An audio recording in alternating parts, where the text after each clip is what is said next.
قرآن پاک نے کہا یہودیوں پہ اللہ نے ذلت مسلط کر دی ہے، یہ ذلیل ہے، ان کا کوئی دیش نہیں۔ یہ جہاں انہوں نے قبضہ کیا ہوا نا فلسطین میں، یہ قبضے کی جگہ ہے، اور ایک مٹھی بھر ملک ہے، شاید 60-70 لاکھ آبادی ہو اسرائیل کی۔ اگر امریکہ اس کی مدد نہ کرے تو اسرائیل قائم نہیں رہ سکتا۔ اور اس کے گرد 12-14 اسلامی ملک ہیں۔ بیت المقدس مسجد اقصی معمولی جگہ نہیں۔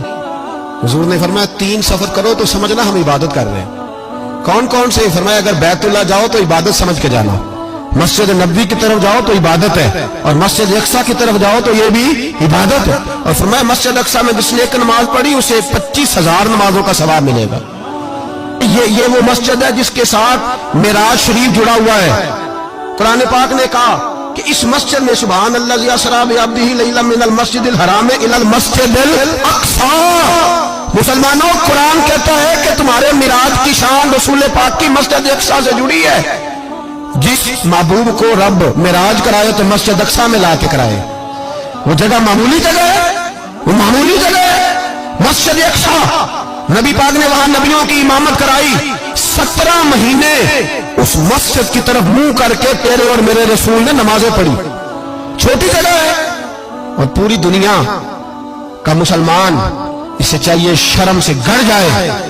ایک امریکہ کا صدر بول کے کہتا ہے کہ اسرائیل کو اجازت ہے اسے دارالحکومت بنائے، اور مسلمان حکمران بیان دے رہے ہیں ظالموں، لٹیروں، تم اپنی سیاستیں چمکانے کے لیے پہلے ایک دوسرے کو گالیاں دیتے ہو، پھر اکٹھے بیٹھ جاتے ہو نمبرنگ کرنے کے لیے۔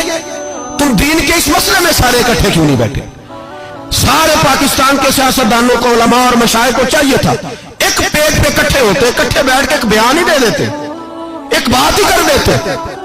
پھر میرا سلوٹ ہے ترکی کے صدر کو، پھر میرا سلوٹ ہے ترکی کے صدر کو۔ عجیب بات ہے نا کہ اس کے پاس ایٹمی طاقت آپ سے کمزور ہے، آپ کی تگڑی ہے۔ اس کے پاس جو فوجی طاقتیں ہیں وہ اپنی جگہ پر آپ کی فوجی طاقتوں کا لوہا مانتی ہے دنیا، لیکن پھر مجھے کہنے دو نا، میدان میں بندہ ایٹمی طاقت سے نہیں لڑتا، ایمان کی قوت سے لڑتا ہے۔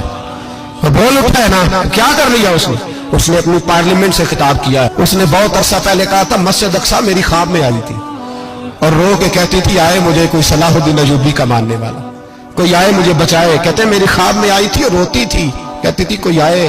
اور ایک شاعر نے کہا ہے مسجد اقصی نبی پاک کو بھی بلاتی ہے، کہتی ہے ایک بار پھر طیبہ فلسطین میں آ، راستہ دیکھتی ہے پھر مسجد اقصی تیرا، ایک بار پھر سے طیبہ سے فلسطین میں آ، راستہ دیکھتی ہے پھر مسجد اقصی تیرا۔